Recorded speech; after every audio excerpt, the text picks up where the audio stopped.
And what's cracking, you guys? Welcome to the Mango Grove. My name is Krisha, and this is going to be a quick update on Cardano. I am so sorry that I look so disheveled. I just got back from the gym. I'm freaking beat. And yeah, happy weekend to each and every one of you. I hope you guys are having an amazing weekend so far. Now, we are going to be talking about Cardano today primarily because, well, just look at this chart.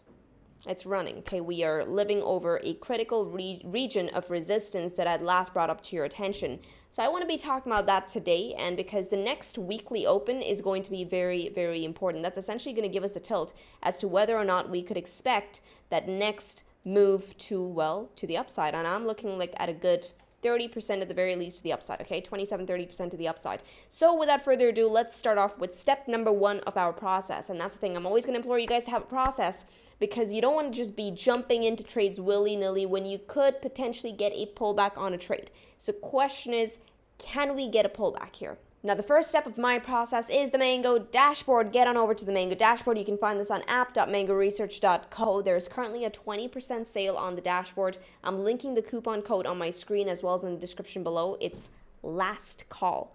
Okay, so when you're getting it, make sure you use the code last call to get the 20% off. It is applicable on all plans. Alrighty, now it expires on November 6th, so just a heads up, you guys still have 2 more days left on this. Now let's go ahead and filter out Cardano. In fact, before we filter out Cardano, there's something I noticed on here.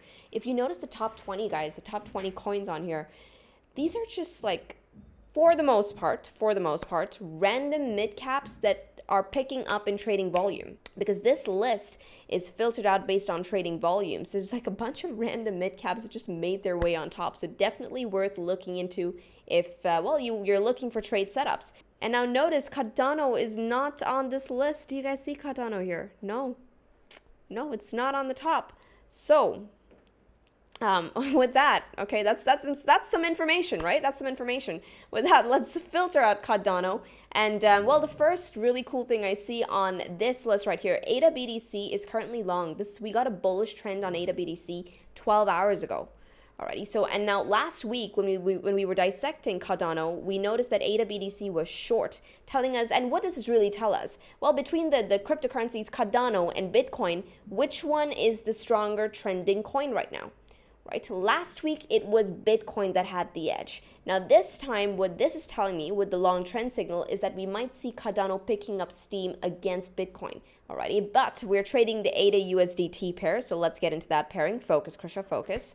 Now, right off the bat, from the 4-hour time frame to the 2-day time frame, we have bullish long trend signals from the 4-hour time frame to the 2-day time frame. If you caught the trade on the daily time frame, guys, you're already up by a good 22% on that trade. And I remember when the daily went off, it went off 12 days ago. Okay, if you had a notification set on Cardano, you probably caught that trade. But 22% when this went off, Cardano was sitting at a good level, all right? And that's why I'm always going to implore you guys to get your trades at good levels, because now when prices rallied and you're looking to add to your position, you can do it with a clear mind because you're already up by a good 22% on your trade.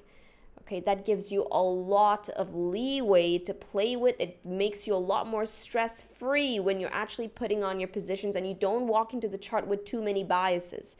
Right, so I'm always going to implore you guys to catch your bids at good levels. That way it's easy to manage your trades off of them.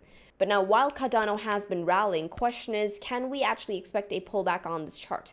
Well, check out the volatility for that, right? We have volatility that has expanded to these high red numbers. And usually when I see volatility expansion, that's when I usually look for the pullback on the chart. And also notice one thing that's working hand in hand with volatility are the flags. We have potential bearish divergence in the 4-hour time frame as well as the 12-hour time frame. So now what this entire picture is telling me is that yes, while Cardano is currently in an uptrend, the volatility and the flags might be alluding to a pullback. Now, question is, do we have any critical level that Cardano might get rejected at to give us that pullback? Well, for that, let's get into the chart. Perfect. Now here we are, Cardano on the weekly time frame. I already have my levels drawn out for you guys. It comes in from around 39 cents all the way down to 24 cents. 24 cents being that ultimate bid opportunity that the Cardano bulls held price at throughout that entire consolidation of the bear market, right? Not a single candle close underneath 24 cents. Now, in the last video, I told you guys that, hey, that midpoint is going to be very, very important. The midpoint of the range is going to be very important. And where did that midpoint come in at? It came in at around 31 cents. Right? This level is, you can see it's respected on the weekly time frame. It was also respected on the monthly time frame. Let me take you on over to the monthly time frame as well. You can see that even on the monthly time frame, it was respected right here on the months of June, July, and August. But now back to the weekly. So we have price respecting 31 cents on the monthly, price respecting 31 cents on the weekly. But more importantly, guys, this 31-cent region also lined up with the critical bull run indicator that we've been looking at to help us, well, identify whether or not Cardano is heading into a bull run. Are we still in that bear market phase? And what was that indicator? That was the Mango dynamic indicator. Go ahead, turn on your Mango dynamic indicator. And you can see that throughout that bear market phase, guys, it kept us on the right side of the trend for the most part, right? Every test of the dynamic. Now, I turned bearish as soon as we lost it right here. And I told you guys that, hey, we've lost the dynamic. All right, this is the time that you need to be cautious. If you're feeling too bullish on Cardano, this is not the time. All right, this is the time to get cautious. Alrighty, and as soon as we lost the dynamic indicator, we started closing consecutive candles underneath that region. We made our way to the downside. That's when the dump ensued, right? And every short rally that we had to the upside got rejected where? At the dynamic resistance, right? Dynamic resistance right here. Now, it was during this consolidation that we actually managed to break it, and I took a trade based on this break. Okay, I saw a close over that region. I'm like, oh man, it might be starting, right? I took a trade, right, on that dynamic as soon as we closed over the dynamic, but then I got invalidated on that trade. I had to take a very, very minimal loss, and what do you know, price actually did continue to the downside, and that's what I'm saying. Use the dynamic to keep you on the right side of the market as far as Cardano is concerned. Okay, now once again, when we did make our way back up to dynamic resistance, got rejected here as well. However, what are we doing right now? Yeah, this doesn't happen too often. As you can see, throughout that entire bear market phase, we were using it as resistance. We're back up there, guys. Okay, if this weekly candle closes over that dynamic resistance, also lining up with our midpoint, look at the confluence on there at 31 cents. That is going to be a statement by the bulls. Okay, at which point I won't be surprised if we make our way all the way up to the top of the range at around 27 cents. So now we have one more day left on this candle. So eyes on price relative to 31 cents to get that next bullish tell on Cardano. Now, for those of you who want the levels on the dynamic indicator, go ahead and note them down. And also, guys, these levels, they change as soon as we have new price action on the chart. Okay, so if you want to keep up with it, make sure you're hitting the sub and the bell icon, because I will be bringing up the dynamic levels every time I give you an update on Cardano. Now, the levels on the dynamic indicator, it's a range, okay? It comes in from around 28 cents is the bottom threshold, going all the way up to 31 cents. All right, beautiful confluence on that region. Alrighty, so one weekly close over this region, yeah. Because at that point, guys, not only are we taking out a critical region of resistance, as well as that beautiful dynamic indicator, but we're also triggering a bullish pattern, right? Which is that W-like formation. Right, the measured move to which will take Cardano all the way up to where? Let's go ahead and plot it on the break.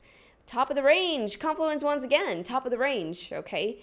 And at that point, guys, we have something a lot bigger playing out, but of course I'll go over that in just a minute, what the bigger play is for Cardano. However, for those of you now wondering, Krisha, okay, fine, you're telling me about the bullish stuff, but I don't have my position yet. Can we get a pullback on Cardano? Tell us about the pullback. Okay. So we know, based on the dashboard, the volatility is high, bearish divergence as well. Question is, where does that bearish divergence trigger? Because that is technically going to give you that pullback criteria. Okay, so for that, back on over to the chart, get into the 12-hour time frame. Let's get into the oscillators. By the way, guys, I hope you guys are following Sean's live streams, because he actually gave you guys this bid opportunity on the 12-hour dynamic, and that was freaking prescient. Okay, because he told you guys that, hey, when we do establish a trend on the dynamic indicator, the first dip into the 12-hour dynamic is usually a bid zone, right? So for those of you who caught it, you probably caught that bid on that 12-hour dynamic, so do not miss those live streams. But anywho, let's get into the oscillators, okay? Let's go ahead and identify that bearish divergence setup and see what is the trigger, because that can give us that pullback opportunity. And right off the bat, okay, I think I see it. We have lower highs on our RSI and our Stokes. Okay, as far as price action is concerned, on that corresponding range, what do we have? We have higher highs on price action. All right, so when does this entire thing really trigger? Now, this bearish divergence, guys, will trigger, okay, as soon as we take out this wick low right here. Let me go ahead and put an arrow right there, okay? As soon as we take out that wick low, and where's that wick low come in at, guys? The lowest point on that candle comes in at 31 cents. It's beautiful. Okay, everything is panning out, right there, and that's why 31 cents is going to be critical. So watch out for how price reacts off of this region. So far, guys, I'm on the 12-hour time frame. 31 cents is a monthly level. It's a weekly level, and it's also being respected on the 12-hour time frame. So if we start closing candles underneath 31 cents, okay, that's going to trigger that bearish divergence to the downside, okay? At which point I will be looking at the bottom of this red box territory, which is the bottom of the weekly dynamic zone, okay, coming in at 28 cents. That is going to be the bid opportunity. Do we have any other confluence in that region? We have the 12-hour Kijun also coming in there, okay? But how about the dynamic? Is there any dynamic support? 12-hour dynamic is higher than that. Damn. Okay, let's put it this way. There are two bid zones, okay? This right here is bid number 1 at 31 cents. And when I say bid number 1, you're essentially managing your trade off of 31 cents, okay? So if price breaks 31 cents, you are invalidated on that trade. Alrighty, you gotta note these things down when you're getting into your trades. That is going to be the invalidation point if you are taking your trade on 31 cents, because your hypothesis is that, hey, price is going to hold 31 cents as support. So that is the first plausible bid opportunity at 31 cents, because it's going to be very, very easy for you to manage. You know when you're wrong very fast. Okay, but now if we break 31 cents, the next bid opportunity, okay, is only going to come in right here. I'm looking at the bottom of the 12-hour dynamic, going all the way down to that weekly threshold at around 28 cents. Right, this is going to be the next bid zone for Cardano. And once again, guys, your invalidations apply. As soon as you break this red box territory to the downside, lowest threshold coming in at 28 cents, you have been invalidated on that trade, at which point we can look for even lower bids on Cardano. Now, of course, when that happens, I will be presenting you guys with a new update on ADA. Alrighty, so don't you worry about that. Now, yeah, this is the current picture. Eyes on the weekly open relative to 31 cents, because that is essentially going to tell you what to look for in price action. Can we look for further upside, or can we look for a deeper pullback? A quick view on all our pattern plays. We have a cascading pattern play. We have this W-like formation, the measured move to which will take it up to 47 cents. And if we get up to 47 cents, we're threatening to break out of another double bottom-like formation. We have one bottom right here, the other one right here. Okay, and if we break that formation, we're looking at 94 cents per ADA. Okay, from 47 cents, even if you have to be modest about everything. Let's say you don't even catch your bid here. You only catch at 47 cents. 47 to 94, that's going to be a good 98% to the upside. From where price is at right now, let's take it from 31 cents to 94. That's going to be a good 192% to the upside. Okay, so eyes on the prize. Alrighty, now also a quick heads up, guys. The Mango Sprouts program Module 5 drops very, very soon. Modules 1 to 4 are all live, so go ahead and check them out if you are in the program. And also, early bird sale is still on, okay? You're getting a whole 50% off on the course. So instead of $4.99, you're getting it for $2.49 only. However, now fair warning, as soon as Module 5 drops, the price will be going up. Alrighty, so if you're interested in the program, now is the time to go ahead and check it out. I will be linking it down in the description below, and you'll find it on the mangoway.com/sprouts. Alrighty, now I hope you guys enjoyed today's analysis. If you did, smash the like button, and I will see you in the next update. With this, trade safely, trade stress-free, trade the Mango way, trade the easy way. Ciao, you guys.